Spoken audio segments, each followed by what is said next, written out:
you. You guys hear me? All right? Okay. I had prepared some cue cards today, and then I realized that both my hands are occupied, so if I forget anything, my apologies. I've also been asked to move this arrow out of the center of the screen.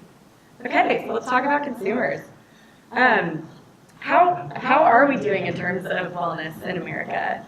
And at MindBody, we like to think of wellness in terms of these 7 dimensions. So we have social, emotional, spiritual, environmental, occupational, intellectual, and physical. And we recently fielded a study with U.S. consumers, and we're able to see that we're doing okay in some areas, but in other areas, we're not doing so great. So, the wellness industry is really flourishing, but we still see that only as much as 68% of consumers don't prioritize fitness. So that really points to a need for more of what our wellness businesses offer. But what we do know is that participating in group fitness is linked to several dimensions of wellness. So 27%, group fitness exercisers in the U.S. report feeling 27% more spiritually fulfilled than those who do not. They also report having closer relationships with family members and friends, feeling more comfortable expressing their feelings, enjoying work or day-to-day activities, and finding time for play and having fun. So group fitness, having more people participate in group fitness is great for our wellness businesses, and it's also great for everybody. Okay, so how are Americans engaging with wellness providers currently? 63% of Americans report regular beauty services. 39% of Americans are regularly receiving integrative health services, which, as Maya said, those are things like massage and acupuncture, chiropractic. And 26% of Americans are regularly participating in group fitness. But what we're seeing is only 16% of Americans are participating in all 3 of those wellness modalities. So again, there's really a lot of opportunity for us there. Okay, so who's coming to our wellness businesses, and who do our wellness businesses want to see coming to their businesses? We recently fielded a survey with these businesses, and as you can see at the top, the average age that these business owners report coming to their businesses is about 35. The gender breakdown is about 56% female to 44% male. And then we asked them about sort of this mix of what type of customer they would like to see coming into their businesses. So we talked to them about what we're calling trial and explore, which is kind of the people that are maybe purchasing intro offers. They're kind of coming in as they're hopping around. They're trying to see what they might like to do. Maybe they're not really committed to the business. And then there are that segment of long-term regular clients. So those are people that are a lot more retained. They might have a membership. They're coming in regularly. And these businesses are reporting about 39% of that trial and explore group, and about 61% that make up that long-term regular group. But what they report as being kind of the ideal is actually a little bit less of that trial and explore group, and a little bit more, 64% of that long-term regular group.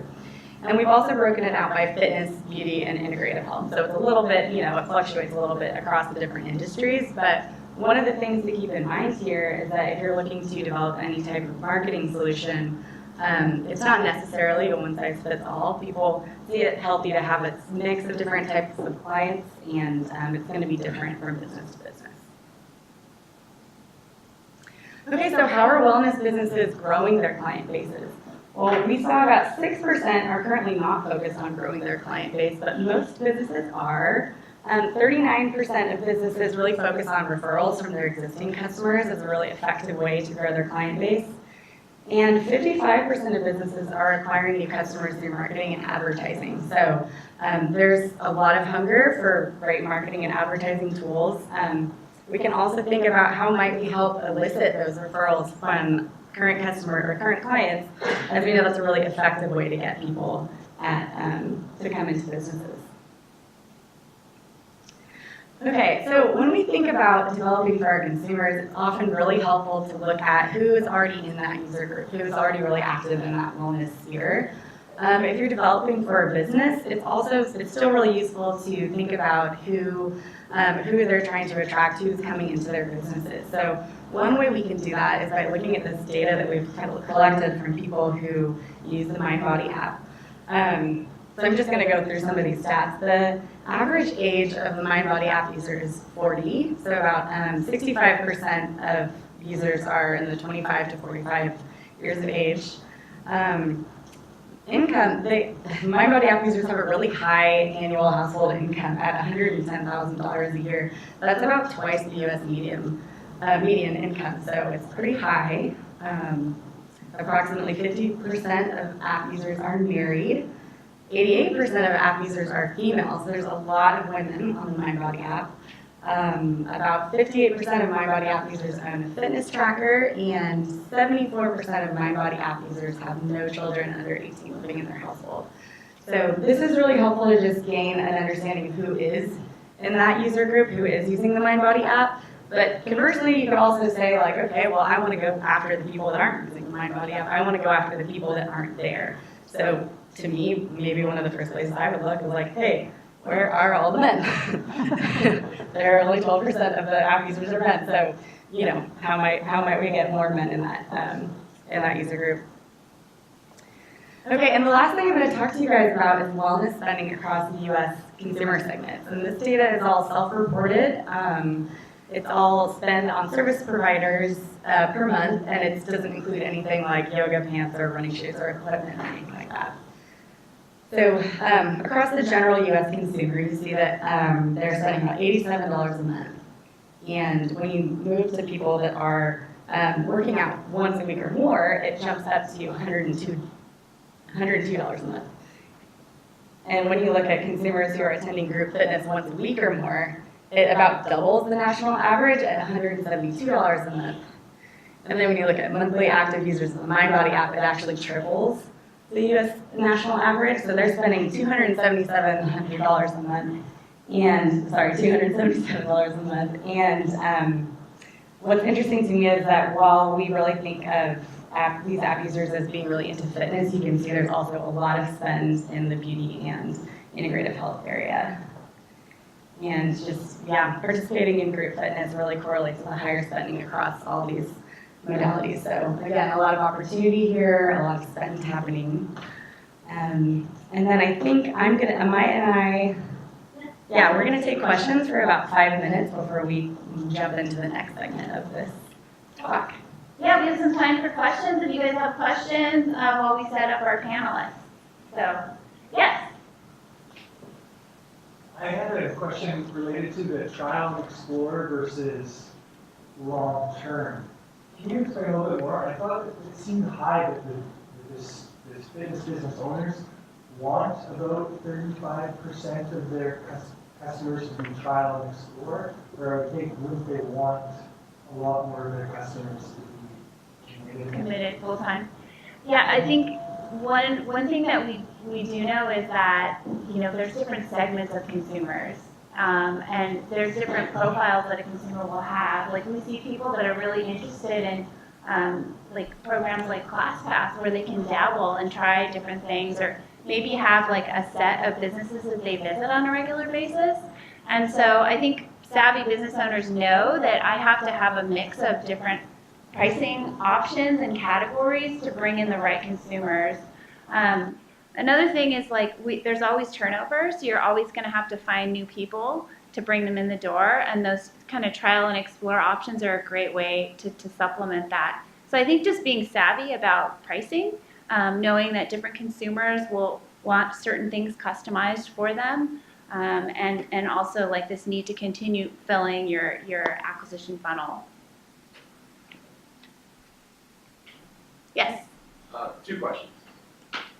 So first one, going back to the slide that had revenues for all fitness businesses. So there's a lot of built-in industry churn. People get in and they realize they have a hard time building careers, so they bounce out and go to something else. Is there a tipping point where once they cross a certain threshold, they're in it for the long haul? You mean in terms of annual revenue for a fitness business?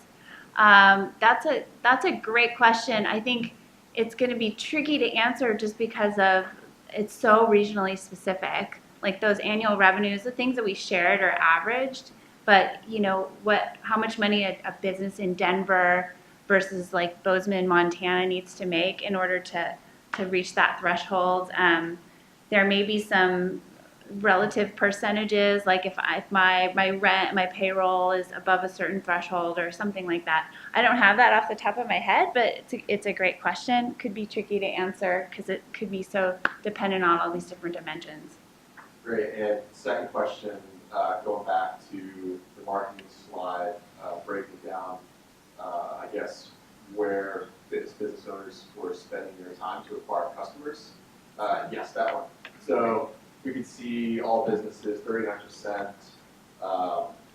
get referrals from existing customers, 55% acquire customers from marketing and advertising activities.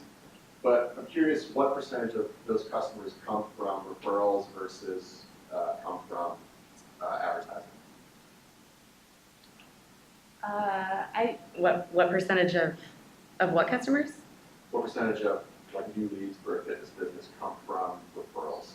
You know, I don't know if we have that, like, I don't know if I have that off the top of my head, but we do know that referrals are really effective because it's typically like someone that you trust, like a friend or a family member referring you.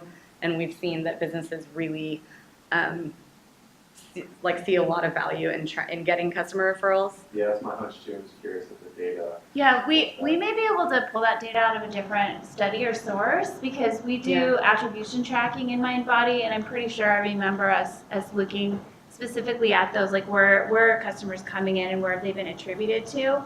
So we can definitely follow up, and like I mentioned, I don't know if I mentioned this, but we are going to be hanging out with you all at lunch, so we can talk more at that point. Yeah, I think we might. I know that is a question that we've asked before. This one's more about where do they focus their energy, but we've also said like what has been the most successful, and so we might be able to pull that data by lunchtime. Okay, quick question. Can you talk about the number N in the bottom of the page? Are these numbers for all the 68,000 business or is it a selective 700?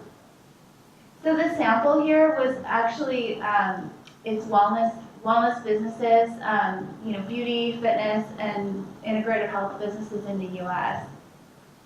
So it's not representative of, well, it's not actually like the entire of MindBody 68,000. It's more like a representative sample of wellness businesses in the U.S. So when N is 326 for beauty, it means the numbers are for calculated from 326 Beauty businesses. Right. Owners or managers at beauty businesses participated in our survey. Yes, NT. That's where you jump. Come on, throw it. There we go. Woo! Well done. All right. Sorry. So two questions actually. The first question is, last year you had spoken about the average number of studios that fitness Consumer. client, Yeah. consumer visits. Has that changed substantially? And could you talk about that? And the second question is, so we're talking about their focus on, so studio owners focus on marketing, whether they do referrals or whether they do something else. But is that their biggest worry? We've heard, like last year was retention is their biggest worry. These days, it actually seems when I talk to studio owners, they are worried most about how do I grow my client base because there's more competition. They're seeing declining revenue. What is their biggest focus? That's a great question, and I think there's no better place to answer that than for us to talk to our panelists about that. We have some customers here that can give us a little deeper dive. In terms of that question about visiting 2 or more studios, we did not repeat that survey again this year, but that could be something that we explore in the future. We've talked about maybe partnering on some research or whatever. I think it's a great question to know if that trend is like growing or kind of staying the same.